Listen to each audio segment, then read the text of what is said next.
राधे राधे प्रिय भक्तों। सबसे पहले भगवान विष्णु का स्मरण करते हुए कथा आरंभ होती है। नारायणायं नमस्कृत्यं नरं चैव नरोत्तमं देवीं सरस्वतीं व्यासं ततो जयमुदीरयते। प्राचीन समय में ऋषि मुनियों के मध्य एक बार ये प्रश्न उठा कि सभी मासों में कौन सा मास सबसे अधिक पुण्य देने वाला है। तब महर्षि ने कहा, वैशाख मास स्वयं भगवान विष्णु को प्रिय है। उन्होंने बताया कि इस मास में किया गया स्नान, दान और जप कई गुना फल देता है। विशेष रूप से प्रातःकाल नदी में स्नान करने से पाप नष्ट होते हैं। एक समय की बात है, आर्यावर्त में एक सुंदर नगर था। उस नगर में धर्म, व्यापार और संस्कृति का समन्वय था। लोग सुखी थे, परंतु सभी धर्म के प्रति सजग नहीं थे। उसी नगर में एक ब्राह्मण रहता था। नाम था देवदत्त। देवदत्त वेदों का ज्ञाता था, यज्ञ और पूजा करना जानता था, परंतु वो नियम रूप से धर्म पालन नहीं करता था। उसका मन भौतिक सुखों में अधिक लगा रहता था। एक दिन उसके जीवन में एक परिवर्तनकारी घटना घटी। प्रातःकाल जब वो नगर के बाहर टहल रहा था, तब उसने एक वृद्ध साधु को देखा। साधु के चेहरे पर अद्भुत तेज था। देवदत्त ने विनम्रता से पूछा, हे महात्मा, आपके तेज का क्या रहस्य है? साधु मुस्कुराए और बोले, हे ब्राह्मण, ये सब वैशाख मास की कृपा है। साधु ने आगे कहा, जो व्यक्ति वैशाख मास में नियम पूर्वक स्नान, जप और दान करता है, उसके सभी पाप नष्ट हो जाते हैं। उन्होंने बताया, सूर्योदय से पहले उठना, पवित्र नदी में स्नान करना, भगवान विष्णु का ध्यान करना, जल और अन्न का दान करना। ये सुनकर देवदत्त के मन में विचार आया, अब मैं भी वैशाख मास का पूर्ण पालन करूंगा। उसने उसी दिन से नियम बना लिया। प्रतिदिन ब्रह्म मुहूर्त में उठता, नदी में स्नान करने जाता, भगवान का नाम जप करता था। अगले दिन वो प्रातःकाल नदी के तट पर पहुंचा। वहां उसने देखा, अनेक लोग श्रद्धा से स्नान कर रहे थे। हरि नाम का कीर्तन हो रहा था। वातावरण अत्यंत पवित्र था।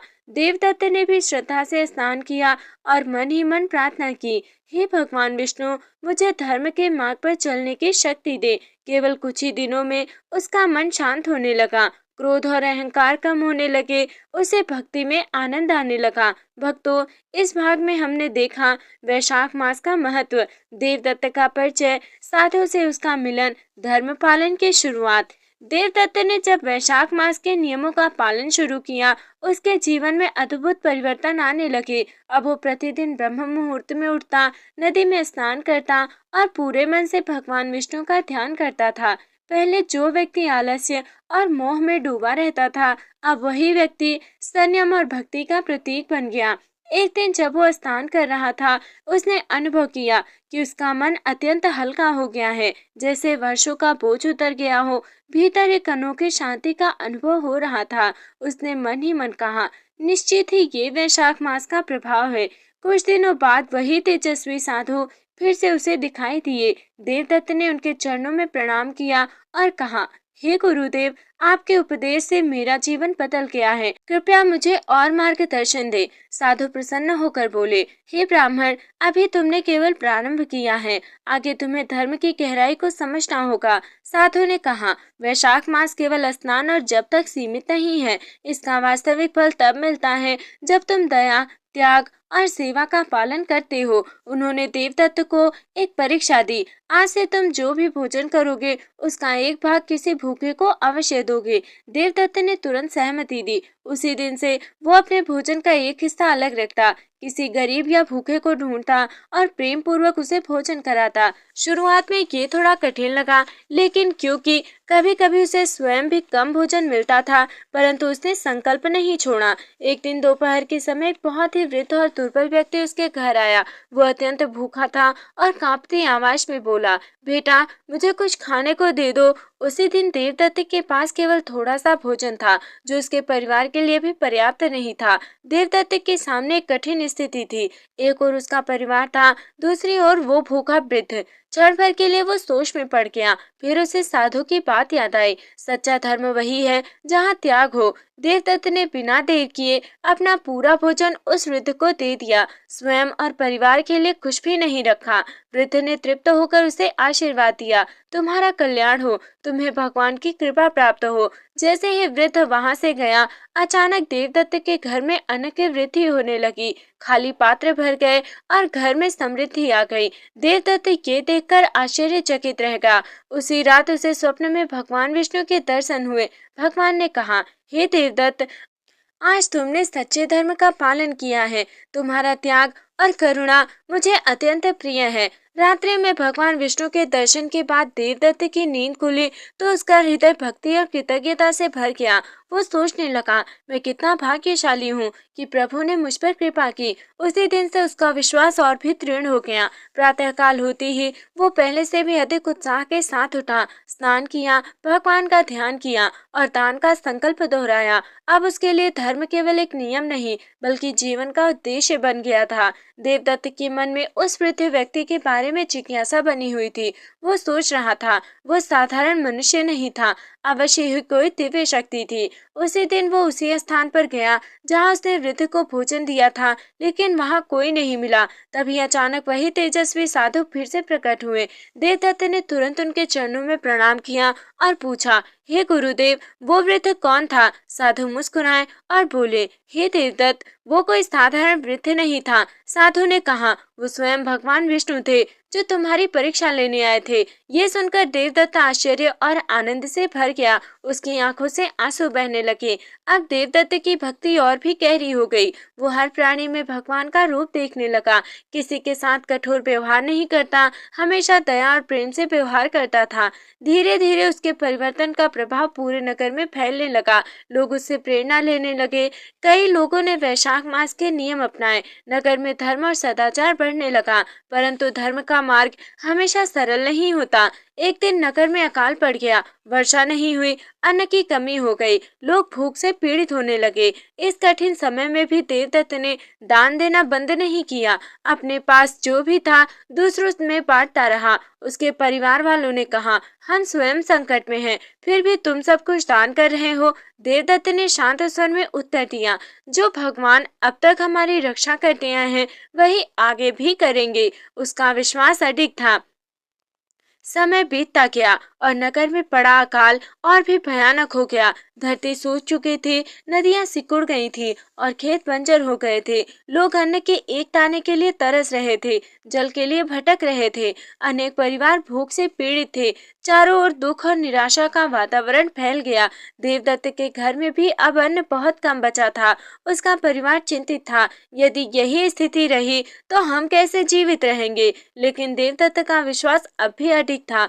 वो प्रतिदिन भगवान विष्णु का स्मरण करता और कहता, प्रभु, ये भी आपकी लीला है, हमें धैर्य दीजिए। एक दिन स्थिति इतनी कठिन हो गई कि घर में केवल एक समय का भोजन बचा था। देवदत्त की पत्नी ने कहा, आज ये अंतिम अन्न है, इसे हम सब मिलकर खा लेते हैं। देवदत्त ने सहमति में सिर हिलाया, परंतु तभी द्वार पर दस्तक हुई। द्वार पर एक अजनबी खड़ा था। वो अत्यंत भूखा और कमजोर दिख रहा था। उसने विनती की, मुझे कई दिनों से भोजन नहीं मिला, कृपया कुछ अन्न दे दीजिए। अब देवदत्त के सामने सबसे बड़ी परीक्षा थी। एक और उसका परिवार जो स्वयं भूखा था, दूसरी ओर वो अजनबी जो सहायता मांग रहा था। क्षण भर के लिए घर में सन्नाटा छा गया। देवदत्त ने बिना देर किए कहा, अतिथि देवता के समान होता है। उसने वो अंतिम भोजन उस अजनबी को दे दिया। उसका परिवार भी उसके निर्णय के साथ खड़ा रहा, भले ही वे भूखे रह गए।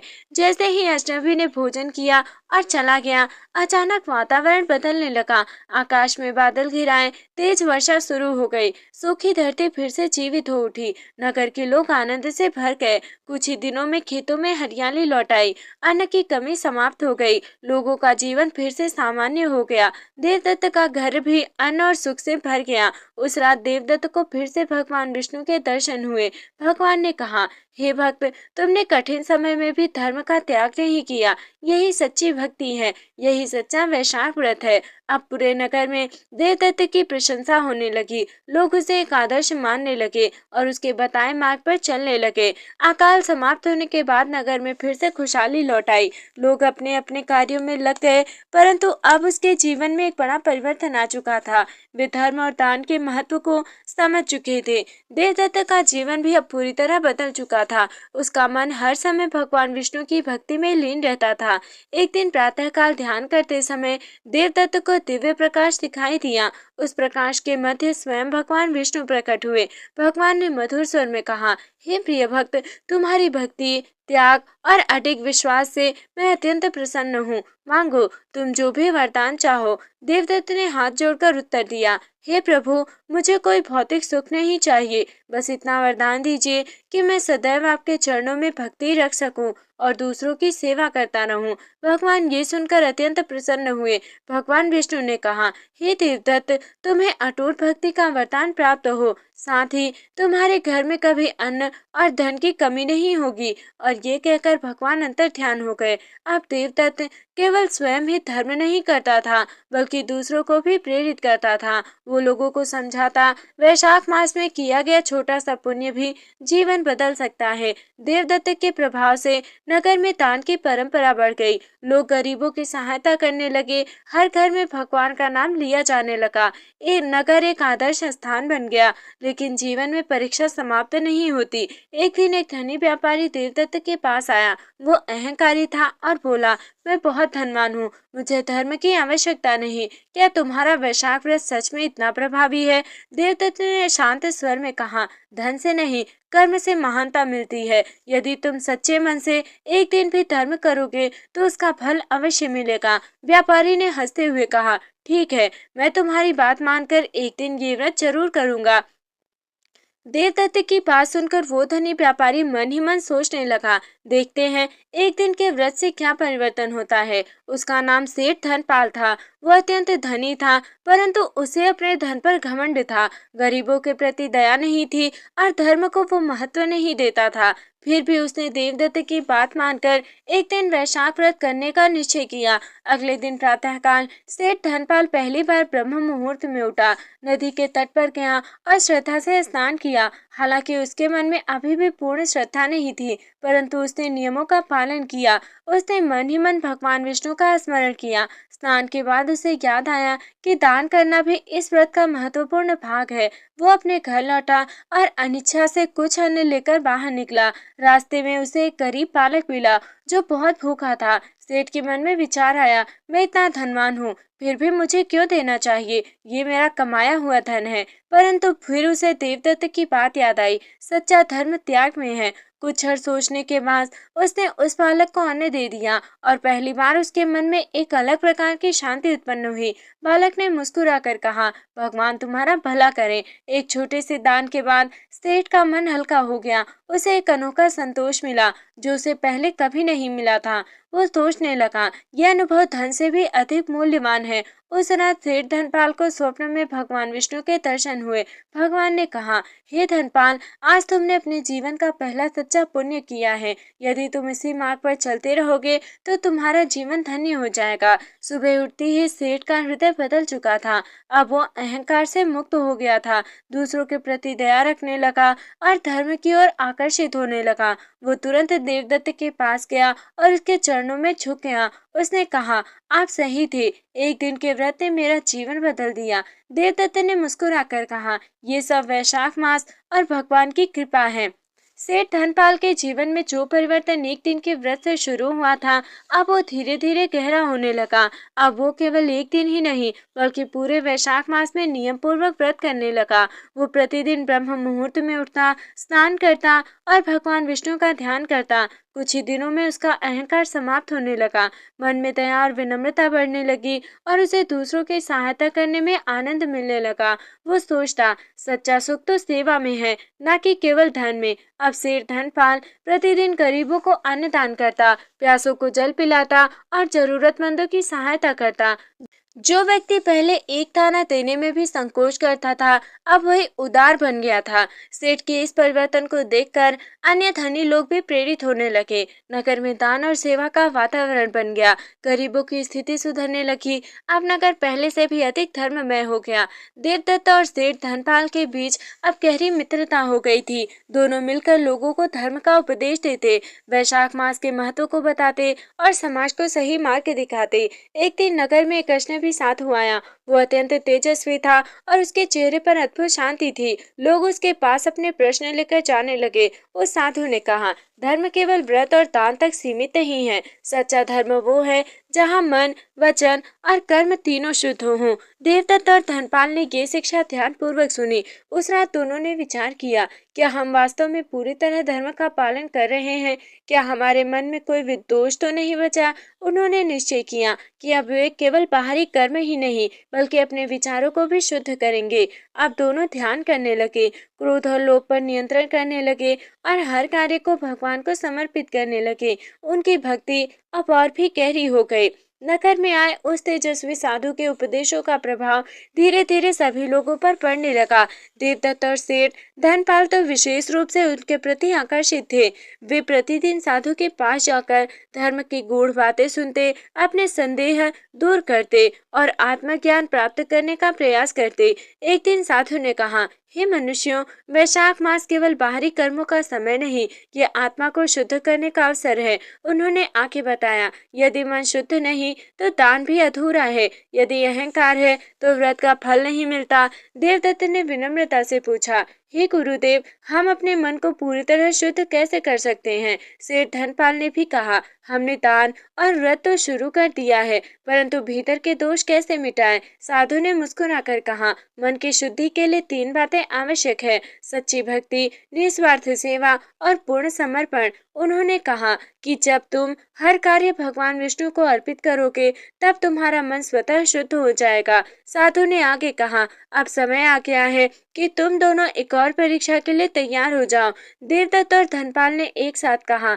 हम तैयार हैं गुरुदेव। साधु ने कहा, तुम दोनों को अगले 3 दिनों तक केवल एक समय भोजन करना होगा, बाकी समय सेवा और भक्ति में लगाना होगा और किसी भी परिस्थिति में क्रोध या अहंकार नहीं करना होगा। दोनों ने ये परीक्षा स्वीकार कर ली। पहले दिन उन्होंने एक समय भोजन किया, बाकी समय गरीबों की सेवा में बिताया। दूसरे दिन थकान होने लगी, शरीर कमजोर महसूस हुआ, लेकिन उनका संकल्प मजबूत था। तीसरे दिन उन्हें भूख और थकान बहुत अधिक होने लगी।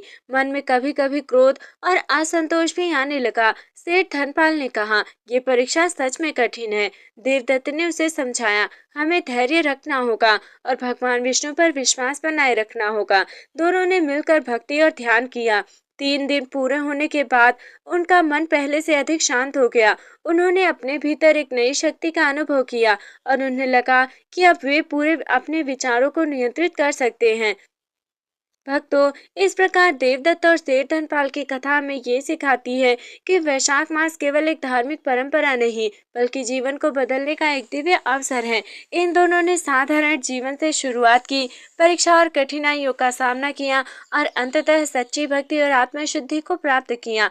इस अध्याय का सार अत्यंत गहरा है। पहला है भक्ति का महत्व। सच्ची भक्ति केवल पूजा पाठ में नहीं बल्कि हृदय की शुद्धता में होती है। जब मन से भगवान विष्णु को याद किया जाता है तभी उसका वास्तविक फल मिलता है। दूसरा है दान और सेवा। छोटा सा दान भी बड़ा फल देता है। भूखे को अन्न देना सबसे बड़ा पुण्य है। सेवा में ही सच्चा सुख है। तीसरा है परीक्षा और धैर्य। जीवन में कठिनाइयां आती हैं, परंतु जो व्यक्ति धर्म का मार्ग नहीं छोड़ता वही अंत में विजय प्राप्त करता है। चौथा है मन की शुद्धि। केवल बाहरी कर्म पर्याप्त नहीं, मन, वचन और कर्म तीनों का शुद्ध होना आवश्यक है। समय के साथ देवदत्त एक महान संत के रूप में प्रसिद्ध हुआ। सेठ धनपाल ने अपना जीवन सेवा और दान में लगा दिया। दोनों ने मिलकर समाज में धर्म का प्रचार किया और अनेक लोगों का जीवन सुधारा। कथा के अंत में ये कहा गया है कि जो व्यक्ति श्रद्धा और विश्वास से वैशाख मास की कथा सुनता या पढ़ता है उसे पापों से मुक्ति और भगवान की कृपा प्राप्त होती है। ये कथा हमें सिखाती है कि धर्म का मार्ग कठिन हो सकता है परंतु फल अमूल्य होता है। सच्ची श्रद्धा से किया गया छोटा सा कार्य भी जीवन बदल सकता है और अंततः भगवान विष्णु अपने भक्तों की अवश्य रक्षा करते हैं। आप भी वैशाख मास में स्नान, दान और भक्ति का पालन करें और अपने जीवन को सुख, शांति और पुण्य से भरें। जय श्री हरि, राधे राधे, जय श्री कृष्ण, जय वैशाख मास की।